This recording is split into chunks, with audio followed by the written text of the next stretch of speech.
며느리 지영이 갑자기 태도를 바꾸기 시작한 건 어느 날 문득이었다. 그전까지는 눈을 마주치는 것조차 귀찮아하고 집안일을 도와달라고 말하기라도 하면 표정이 굳곤 했던 사람이었다. 그런데 어느 순간부터 그녀는 제 발로 다가와 내 팔을 주물러주고 저녁거리를 챙겨오고 병원 진료 예약까지 대신 잡아주기 시작했다. 그 변화의 폭이 너무 커서 처음엔 적응조차 되지 않았지만 한편으로는 다정한 가족이라는 게 이런 느낌이구나 싶었다. 머지않아 나도 마음을 조금씩 열기 시작했고 서먹하던 사이가 어느 정도 가까워지는 듯해 은근한 기대를 품기도 했다. 지영은 집으로 들어오면 먼저 내 상태부터 확인했다. 약을 제때 먹었는지, 허리 통증은 괜찮은지, 식사는 규칙적으로 하는지, 내가 답하기도 전에 이것저것 챙기며 움직였다. 그 바쁜 와중에도 내 손을 잡고 어머님, 이제 제가 곁에 있을게요. 같은 말을 건네는 모습은 마치 새로운 사람이 된 듯했다. 아들보다도 나에게 더 정성을 쏟는 것처럼 보였다. 나는 이제야 진짜 가족이 된 것 같아 마음이 따뜻해졌고 그 따뜻함이 오래가기를 바랐다. 그렇게 우리 관계는 다시 시작되는 듯했다. 하지만 지영의 관심은 묘하게 반복되는 방향을 향하고 있다는 게 어느 순간 눈에 들어왔다. 내가 들고 나온 작은 도장함을 슬쩍 바라보고 등기부등본이 담긴 서류철을 다시 어디에 넣었는지 묻는 장면이 잦아졌다. 재개발 현황이 적힌 우편물을 가져오며 이런 것도 관리 잘해야 한다고 말한 적도 있었다. 그때는 별 의미 없이 넘겼지만 지금 생각하면 그 순간들이 이미 경고였던 셈이었다. 그럼에도 불구하고 나는 그 모든 행동을 관심이라고 해석하며 오랜 시간 쌓였던 거리감이 사라지길 바랐다. 아무도 나에게 이렇게 정성을 보여준 적이 없었기에 더더욱 그랬다. 그러던 어느 날 지영이 내 방에 들어와 서랍을 정리해 준다며 오래된 서류들을 꺼내 뒤적거렸다. 나는 그건 건드리지 말아라. 라고 짧게 말했지만 지영은 아무렇지 않은 듯 웃으며 정리만 할게요. 하고 계속 손을 움직였다. 그 표정은 잔잔했지만 그 잔잔함 속에서 묘한 집착 같은 것이 스쳐 지나갔다. 순간 가슴이 철렁 내려앉았지만 괜히 마음을 다칠까봐 스스로를 달랬다. 내가 너무 예민하구나라고 자신에게 말하며. 그래도 마음속엔 작은 파문이 일기 시작했다. 그 밤 나는 방에 홀로 앉아 있었고 마음 한편에서 차갑게 흔들리는 느낌이 사라지지 않았다. 갑작스런 효심이라는 것이 원래 이렇게 부담스럽고 불안한 것인지 아니면 내가 너무 의심 많은 사람인지 알 수 없었다. 하지만 그 의심은 시간이 갈수록 작아지는 대신 점점 선명해지고 있었다. 지영의 태도는 더 다정해졌고 나를 돌보는 일은 그녀의 일상이 되었다. 그녀는 내 옆에 자주 머물렀고 내가 무슨 서류를 다루기만 하면 꼭 다가와 도와주겠다고 했다. 특히 도장함을 꺼내면 유난히 눈빛이 달라졌다. 도무지 숨기지 못하는 관심이 그 속에 담겨 있었다. 하지만 그녀는 절대 직접적인 말을 꺼내지 않았고 그건 오히려 더 의심스러웠다. 관심이라기엔 너무 정확했다. 내가 손에 쥔 인감도장, 서류철, 재개발 관련된 종이들 지영의 시선이 닿는 곳은 늘 같은 자리였다. 나는 어느 순간부터 그녀를 관찰하기 시작했다. 지영은 나에게 음식을 떠먹여주며 손등을 살며시 쓸고 어머님만 편하면 돼요. 라고 말했다. 하지만 그러면서도 내 책상의 서류 봉투를 흘끔거렸다. 그 장면을 여러 번 목격할수록 마음속에서는 불편한 감정이 고개를 들었다. 사랑과 관심은 눈빛으로도 느껴지는 법인데 지영의 눈은 나를 보면서도 나를 보지 않았다. 그녀는 내가 가진 무언가를 보고 있었고 나는 그것을 알고 있었다. 다만 그것이 정확히 무엇인지, 그 목적이 얼마나 위험한지 아직은 몰랐을 뿐이다. 몇 번은 일부러 도장함을 다른 곳으로 옮겨두었다. 그런데 놀랍게도 지영은 알 수 없는 이유로 쉽게 그 자리를 찾아냈다. 어머님, 이런 건 제가 보관해 드릴까요? 괜찮다. 그런데 지영은 그 말에 실망하거나 서운해하는 표정은 아니었다. 그저 아쉬움이 짙게 스며든 미묘한 표정이었다. 관심이 아니라 소유하고 싶은 욕망이 담긴 표정이었다. 그 무렵부터 나는 스스로를 자책하는 대신 상황을 있는 그대로 보려고 노력했다. 지영의 효심은 점점 더 나에게 과하게 다가왔고 마치 내가 가진 모든 정보를 알고 싶어 하는 눈빛이었다. 도장 위치를 묻는 질문 하나에도 내 마음은 찌르듯 불편해졌다. 재개발 현황 우편물이 오면 굳이 먼저 열어보겠다며 손을 내밀던 모습은 이제는 더 이상 호의로 보이지 않았다. 내가 가진 것들이 지영의 마음을 흔들고 있다는 걸 인정해야 했다. 그 사실을 인정하는 순간 오랫동안 내가 원했던 평온함은 흔들리기 시작했다. 지영의 손길은 다정했지만 그 다정함이 오래 머물지는 않을 거라는 예감이 점점 더 강해졌다. 그렇게 작은 균열은 어느새 금처럼 넓게 퍼져나가기 시작했다. 지영의 마음속에 무엇이 들어있는지 확신하지 못한 채로 나는 하루하루를 보냈다. 겉으로 드러나는 것은 여전히 다정함 뿐이었고 식사와 약, 병원 일정, 집안일까지 그녀가 챙기지 않는 영역이 거의 없었다. 그러나 그 다정함이 미끄러운 유리 위에 올려놓은 물잔처럼 언제든지 넘어질 수 있다는 느낌이 지워지지 않았다. 내 서랍 속 서류들이, 작은 도장함이, 재개발, 안내 문서들이 하나의 선으로 이어지는 그림처럼 보이기 시작했기 때문이다. 의심이 자라면 사람의 눈은 더 날카로워지고 나는 어느새 그녀의 모든 행동을 관찰하는 사람이 되어 있었다. 그날 아들은 회사에 나갔고 집안에 나와 지영 둘만 있는 듯한 정적이 흘렀다. 이상하게도 집안 공기가 비어 있다는 느낌이 들어 거실을 둘러봤더니 지영의 슬리퍼가 현관에 가지런히 놓인 그대로였다. 그런데 그녀의 목소리는 어디에서도 들리지 않았다. 나는 괜히 마음이 서늘해져서 창가 쪽으로 다가갔고 아래쪽 주차장을 내려다보았다. 그곳에서 낯선 장면이 눈에 들어왔다. 검은색 차 한 대가 조용히 서 있었고 운전석 옆자리에는 지영이 앉아 있었다. 그녀의 옆에는 처음 보는 남자가 무심한 얼굴로 핸들을 잡고 있었다. 나는 눈을 비비며 몇 번이나 다시 내려다보았다.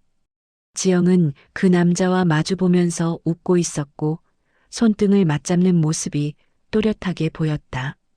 그 손길은 가족 간의 온기와는 전혀 다른 기류를 품고 있었다.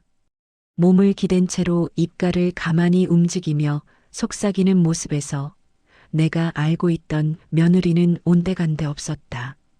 한때는 내 옆에서 내 허리를 주무르며 연신 괜찮냐고 묻던 사람이었는데 지금 그 손이 다른 남자의 손을 그렇게 자연스럽게 감싸고 있는 것을 보고 있자니 머리끝에서부터 피가 거꾸로 솟는 것 같았다. 나는 창틀을 붙잡고 한동안 움직이지 못했다. 두 사람이 나누는 대화는 또렷이 들리지는 않았지만 입모양과 간간이 올라오는 소리가 연결되며 의미가 붙는 순간이 있었다. 지영이 서류를 꺼내듯 손짓을 하며 말했다. 재개발 확정됐으니까 도장만 받으면 돼.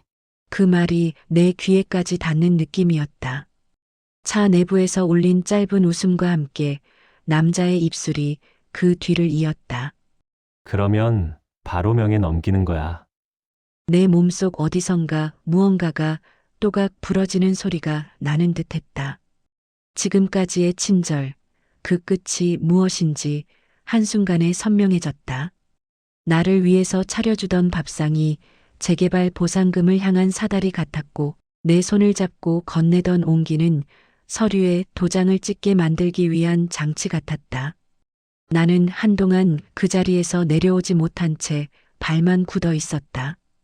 발걸음을 떼고 거실로 돌아왔을 때 숨이 깊게 가라앉았다가 다시 떠오르는 기분이 들었다. 한 집에 살면서도 나는 지금까지 얼마나 많은 것을 보지 못했는지 혹은 보면서도 모른 척 해왔는지 깨달아야 했다. 얼마 후 현관문이 열리는 소리가 들렸고 지영의 익숙한 발자국이 집 안으로 들어왔다. 그녀는 마치 아무 일도 없었다는 듯 미소를 지으며 내 방으로 향해 다가왔다. 눈이 마주쳤을 때 나는 억지로 표정을 숨겼다. 가슴속에서는 상처와 분노가 동시에 밀려 올라왔지만 그 순간만큼은 아무 일도 모르는 사람처럼 행동해야 한다는 생각이 앞섰다. 그녀는 다정하게 묻는 목소리로 말문을 열었다. 어머님, 약은 드셨어요? 나는 짧게 끊어 말했다. 내가 준 거면 다 먹었다. 그 말을 내뱉는 동안 나 자신이 낯설게 느껴졌다. 이미 알고 있는 진실을 숨기고 거짓으로 만들어진 효심을 그대로 받아주는 연기를 해야 했기 때문이다. 하지만 그 연기 속에서 나는 새로운 결심을 품고 있었다. 나를 속이려는 사람을 향해 아무렇지 않은 얼굴로 끝까지 지켜보겠다는 결심. 그 결심이 궁극적으로 누구를 향한 것인지 그때의 지영은 알지 못했다. 그날 이후로 나는 지영의 말과 행동 하나하나를 마음속에 새기며 지냈다. 그녀가 나를 챙기며 건네는 질문들은 여전히 부드러웠지만 그 안에는 일정한 패턴이 있었다.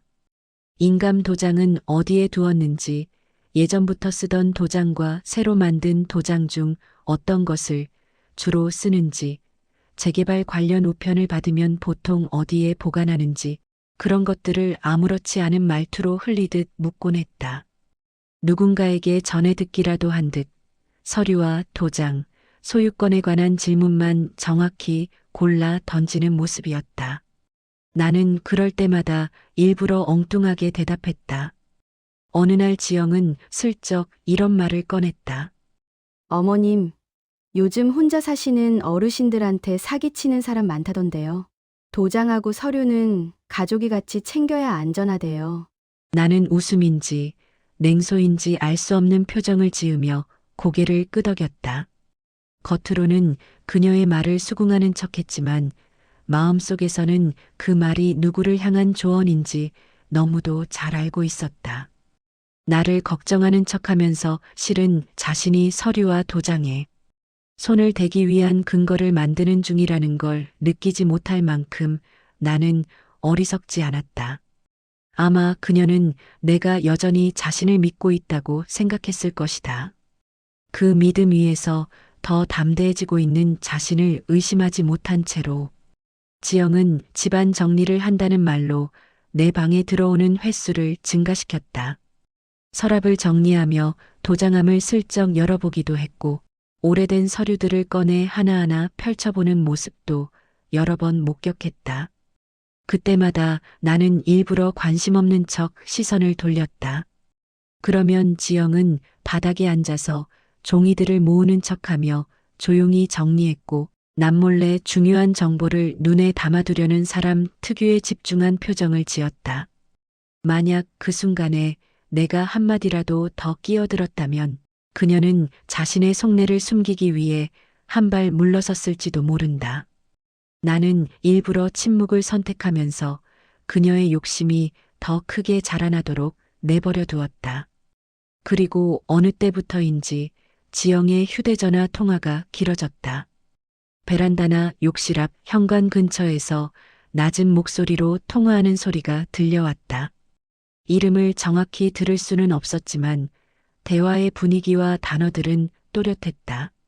재개발, 보상, 명예, 확인만 하면 인감 같은 말들이 끊임없이 오갔다. 통화를 마치고 집 안으로 돌아올 때마다 그녀의 얼굴에는 묘한 확신과 서두름이 번갈아 떠올랐다. 그 확신이 향하는 곳에 내가 있다는 사실을 알면서도 나는 겉으로 아무 말도 하지 않았다. 침묵은 때로 가장 유효한 거울이 되어 상대의 속내를 더 깊이 비추게 만드는 법이다. 나는 밤마다 스스로에게 물었다. 며느리가 아니라 타인이라면 이 상황에서 나는 어떻게 했을까? 문을 닫고 관계를 끊어버렸을까?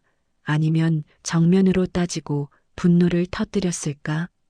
그러나 피로 맺어진 가족이라는 이름은 나를 쉽게 움직이지 못하게 만들었다.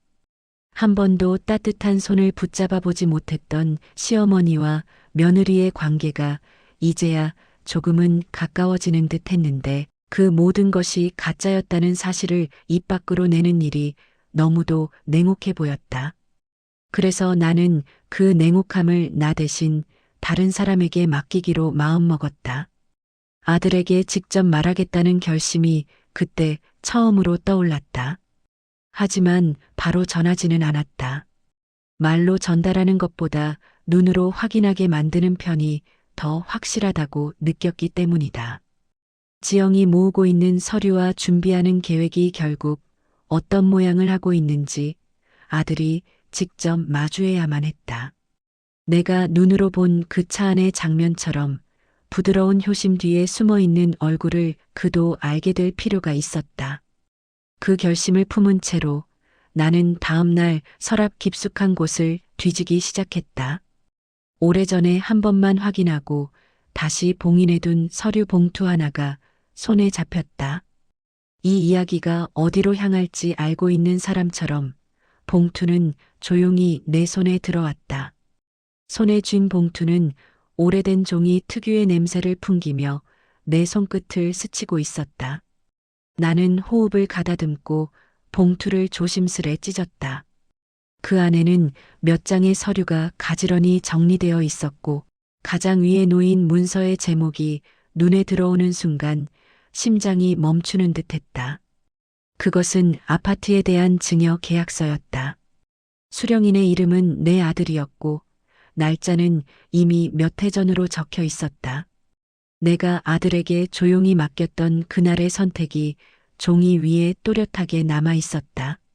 그때는 단순히 언젠가를 대비해 정리해두는 마음으로 했던 일이었는데 지금은 그 결정이 모든 상황을 뒤집는 마지막 열쇠가 되어 내 손 안에 잡혀 있는 셈이었다. 서류를 한 줄 한 줄 천천히 읽었다. 관청에 도장이 찍힌 곳마다 내가 했던 여러 고민과 결심들이 되살아났다. 혼자 남게 되었을 때를 대비해 아들에게 맡긴다는 마음, 가족들이 괜한 다툼 없이 정리할 수 있도록 미리 해놓았던 배려, 그 모든 것들이 지금 이 상황에서는 예기치 못한 안전장치가 되어 있었다. 나는 순간적으로 허탈한 웃음이 나올 뻔했다. 지영이 그렇게 찾으려던 도장과 서류가 정작 그녀가 손댈 수 있는 범위를 이미 벗어나 있었으니 아이러니했다. 그녀가 아파트 소유권을 빼앗기 위해 아무리 인감을 찾아 헤맨다 해도 명의는 이미 아들에게 넘어가 있었고 새로 바뀔 여지도 거의 없었다. 나는 서류를 다시 봉투에 넣으며 손을 떨지 않으려 애썼다. 이걸 지금 당장 지영에게 들이밀고 내가 노리던 건 이미 끝난 일이다. 라고 말하는 장면이 머릿속을 스쳤지만 곧 그 상상은 사라졌다. 그 순간만큼은 통쾌하기도 하겠지만 그렇게 해버리면 그녀가 뒤에서 꾸미고 있는 계획을 더 이상 볼 수 없게 될 것이다. 나는 그녀가 어디까지 욕심을 키워가는지 그 끝에서 어떤 얼굴을 하게 되는지 지켜보고 싶었다. 그리고 그 과정에서 누가 진짜 가족이고 누가 나를 이용하려 했는지 보는 이들 모두가 알게 될 필요가 있었다. 서류 봉투를 다시 깊은 곳에 넣어두며 나는 속으로 중얼거렸다. 내가 찾는 건 이미 내 손이 닿지 않는 데 있다. 그 말은 지영을 향한 것이기도 했고 어쩌면 과거의 나 자신을 향한 말이기도 했다. 한때는 가족을 믿고 모든 것을 내 이름으로만 두려 했던 사람이었지만 세월 속에서 마음을 바꾸고 아들에게 미리 맡겨둔 선택이 결국 오늘의 나를 지키고 있었다. 그날 저녁 지영은 평소보다 더 열심히 나를 챙겼다. 음식을 세심하게 차려 내 앞에 놓고 약 상자를 열어 하나씩 손에 올려주었다. 그러면서도 틈틈이 서랍 쪽을 바라보는 눈길을 나는 놓치지 않았다. 그녀는 이미 도장과 서류가 어딘가에 숨겨져 있다고 확신하고 있었고 자신이 곧 찾아낼 수 있으리라 믿는 듯했다. 나는 그런 그녀를 바라보며 마음속으로 조용히 선을 그었다. 우리의 사이는 이미 예전으로 돌아갈 수 없었다. 아들이 퇴근해 집에 들어왔을 때 나는 평소처럼 반갑게 맞이했다.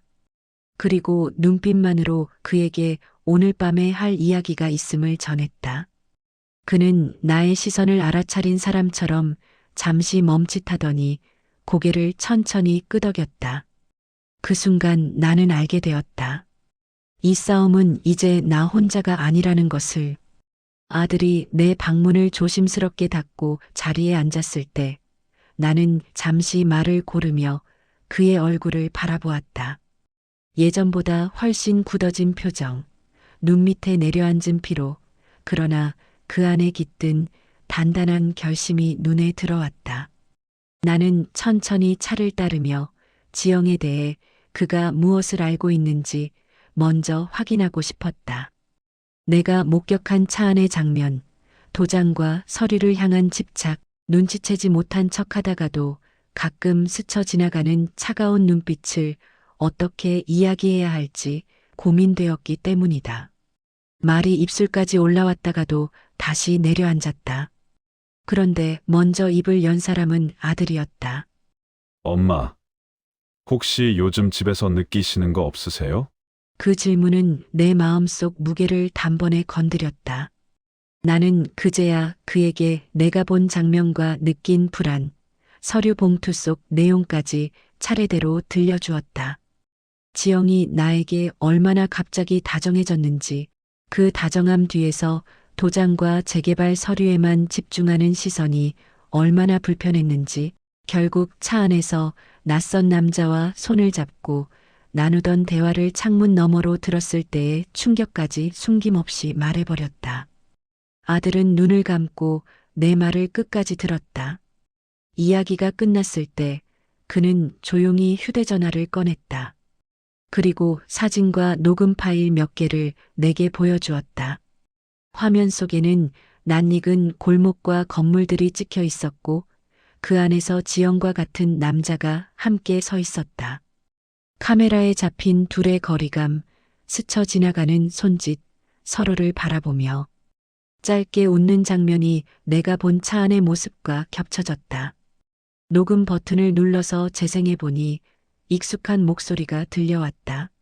그러니까 어머님 도장만 어떻게든 받으면 되는 거죠. 그 뒤를 이어 다른 목소리가 대답했다. 응. 재개발 확정이면 거의 돈 보이는 거야. 아들은 한숨을 길게 내쉬었다. 그리고 마침내 자신의 속내를 털어놓았다. 지영이 최근 들어 이상하리만큼 집 문서를 묻고 재개발 정보를 따로 알아보려 하고 혼자 외출하는 횟수가 잦아지면서부터 그는 이미 의심을 품고 있었다고 했다. 그래서 몇 차례 뒤를 밟아본 적이 있었고 그때 이런 장면들을 목격했다고 고백했다. 다만 쉽게 입 밖으로 꺼낼 수 없었던 이유는 한때 사랑했던 사람이라는 사실과 가족이라는 이름 때문이었다고 했다. 나와 같은 무게를 그도 짊어지고 있었던 셈이었다. 엄마, 아파트는 이미 제 명의잖아요. 그 서류, 저도 다 알고 있었어요. 그 말에 나는 고개를 끄덕이며 조용히 웃었다. 우리가 이미 같은 진실을 나누고 있었다는 사실이 조금은 위로가 되었다. 아들은 변호사를 찾아가 상담을 받았다고 말했다. 지영의 행동이 단순한 불륜을 넘어 재산을 노린 기망행위로 볼 수 있는지, 법적으로 어떤 대응을 할 수 있는지, 혹시 어머니가 불리해지지 않도록 미리 준비해둘 서류는 무엇인지 꼼꼼히 살펴보고 있었다고 했다. 그 말 속에는 지친 기색과 함께 단단한 결심이 섞여 있었다. 나는 잠시 침묵하다가 조용히 한마디를 덧붙였다. 넌 언제까지 지켜볼 생각이니? 아들은 눈을 아래로 떨구었다가 다시 나를 바라봤다. 끝까지요. 엄마가 다치지 않는 선까지 끝까지 보고 나서 정리할 거예요. 그 대답 속에서 나는 그가 이미 결정을 내렸다는 걸 느꼈다. 우리 모자는 같은 배 위에 올라탄 사람처럼 지영이 만드는 파도를 끝까지 지켜보겠다는 의지를 공유하고 있었다. 그녀가 얼마나 멀리 나아가는지, 그 끝에서 스스로 어떤 대가를 치르는지, 그것을 직접 확인한 후에야 비로소 이 관계의 문을 닫을 수 있으리라는 생각이 들었다. 그날 밤 내 마음은 무겁지 않았다. 오히려 묘한 평온함이 찾아왔다. 나 혼자가 아니라는 사실이 주는 안도감이 가슴 밑바닥에서 조용히 퍼져나가고 있었다. 지영의 연극은 절정으로 향하고 있었다. 그녀는 어느 때보다도 더 정성을 쏟아 나를 챙겼다. 식탁 위에는 내가 좋아하는 반찬들이 차려졌고 병원 진료 일정도 꼼꼼히 확인하며 내 곁에서 떠나지 않으려 했다. 그러나 그 모든 다정함은 이제 내게 낡은 무대 장치처럼 보였다. 무대 뒤편에서 끊임없이 움직이는 손길은 도장을 찾고 서류를 확인하고 재개발 보상금을 계산하고 있었을 것이다. 그녀는 자신이 곧 승리할 것이라 믿는 사람처럼 더 대담해졌고 태도에는 미묘한 여유까지 묻어났다. 아들은 그런 지영을 모른 척 지켜보고 있었다. 출근 전과 후 그는 짧은 시간마다 노트에 무언가를 적어두었다. 날짜와 상황, 지영의 말과 행동, 그리고 자신이 확보한 증거들에 관한 요약이 그곳에 담겨 있다고 했다. 때로는 변호사와 통화하며 관련 내용을 정리하는 모습을 보기도 했다. 나는 그런 아들의 뒷모습을 바라보며 마음 한편이 시렸다. 사랑했던 사람을 의심하고 증거를 모으는 과정이 얼마나 큰 상처를 남기는지 짐작할 수 있었기 때문이다. 그럼에도 그가 이 과정을 멈추지 않는 것은 나를 지키기 위해서이기도 했고 자신을 지키기 위해서이기도 했다. 어느 순간부터 지영은 속도를 높이기 시작했다. 내게 인감과 서류를 함께 가져오라고 요구하는 말은 여전히 조심스러운 포장지를 두르고 있었지만 그 안에서 느껴지는 압박은 분명했다.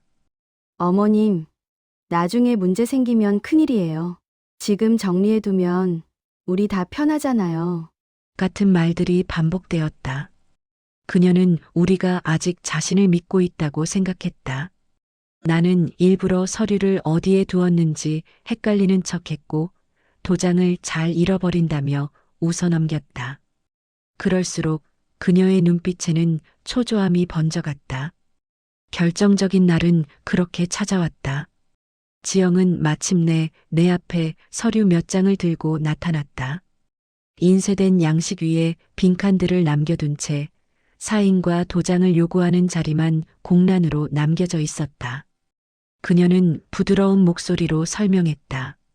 어머님, 이건 그냥 편하게 정리하자는 거예요. 나중에 복잡해지지 않게. 나는 서류를 들고 한 줄 한 줄 눈으로 훑었다. 내용은 복잡한 용어로 채워져 있었지만 핵심은 하나였다. 내가 가진 권리를 다른 사람에게 넘기는 내용이 숨어 있었다. 그 다른 사람은 지영 이름이거나 혹은 그녀와 얽힌 또 다른 이름일 것이다. 나는 서류를 테이블 위에 올려놓고 아들을 불렀다.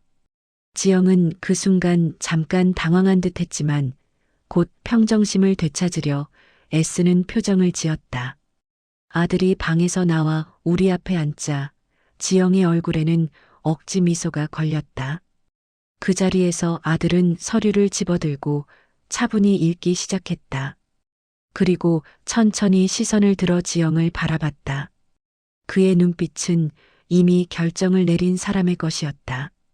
이거 누가 만들었어? 아들의 물음에 지영은 애써 웃으며 둘러댔다. 그냥 아는 분이 도와주신 거예요. 다들 이렇게 한다고 해서. 그러나 그 변명은 더 이상 아무에게도 통하지 않았다. 아들은 미리 준비해둔 파일 폴더를 꺼내 테이블 위에 올렸다. 그 속에는 지영과 남자가 함께 찍힌 사진들, 녹취록이 정리된 문서들, 변호사와 상담한 메모들이 담겨 있었다. 한 장 한 장 테이블 위에 올려질 때마다 지영의 얼굴은 눈앞에서 무너져 내리는 건물처럼 변해갔다. 처음에는 믿기지 않는다는 표정, 그 다음엔 분노, 그리고 결국에는 공포가 그 자리에 자리 잡았다. 아들은 조용한 목소리로 말했다. 이혼 준비 이미 다 했어. 그리고 엄마 재산 건드리려 한 거 여기 다 남겨뒀다. 지영은 한동안 말문을 열지 못했다. 손이 떨리는 것이 눈에 보일 정도였다. 그녀는 마지막으로 서류 봉투 하나를 요구하는 눈빛을 보냈지만 그 눈빛은 더 이상 아무도 움직이지 못했다. 무대가 끝나는 순간이었다. 그녀의 효심이라는 연극은 관객에게 완전히 정체를 들키고 말았다. 지영이 집을 떠나는 날 집안에는 이상할 정도로 조용한 공기가 내려앉아 있었다. 그녀는 캐리어에 옷 몇 벌과 개인 물건을 급하게 챙겨 넣었고 서랍을 뒤적이던 손은 더 이상 도장을 찾지 않았다. 아들과의 대화는 거의 없었다. 이미 변호사와 함께 정리된 서류들, 이혼 절차, 재산 분할과 관련된 합의, 그리고 그녀의 불륜과 기망에 대한 증거들이 모든 걸 말해주고 있었기 때문이다. 말로 상처를 주고받을 필요조차 없었다. 각자의 선택이 기록된 종이들이 조용히 모든 걸 증언하고 있었다. 현관 앞에서 지영은 잠깐 고개를 돌려 나를 바라봤다. 그 눈빛에는 원망과 후회, 당혹과 분노가 뒤섞여 있었다. 그녀가 왜 이런 선택을 했는지, 언제부터 마음속에 욕심이 자리 잡았는지 나는 끝까지 알 수 없었다. 다만 하나 분명한 것은 그 욕심의 끝에 서 있는 사람은 결국 혼자라는 사실뿐이었다. 손에 아무것도 쥐지 못한 채 집을 나서는 그녀의 뒷모습을 보며 나는 묘한 안타까움과 안도의 감정을 동시에 느꼈다. 안타까움은 인간에 대한 것이었고 안도는 나 자신과 아들을 향한 것이었다. 아파트 재개발은 예정대로 진행될 것이고 소유권은 이미 아들의 이름으로 안정되어 있었다. 지영이 아무리 서류를 만지작거렸다 해도 바꿀 수 없는 사실이었다. 그녀가 꾸미던 계획은 시작도 끝도 모두 허공을 향해 있었고 남은 것은 실패와 기록뿐이었다. 불륜 상대였던 남자 역시 이 상황이 드러난 후 지영에게서 멀어졌다는 소식을 뒤늦게 들었다.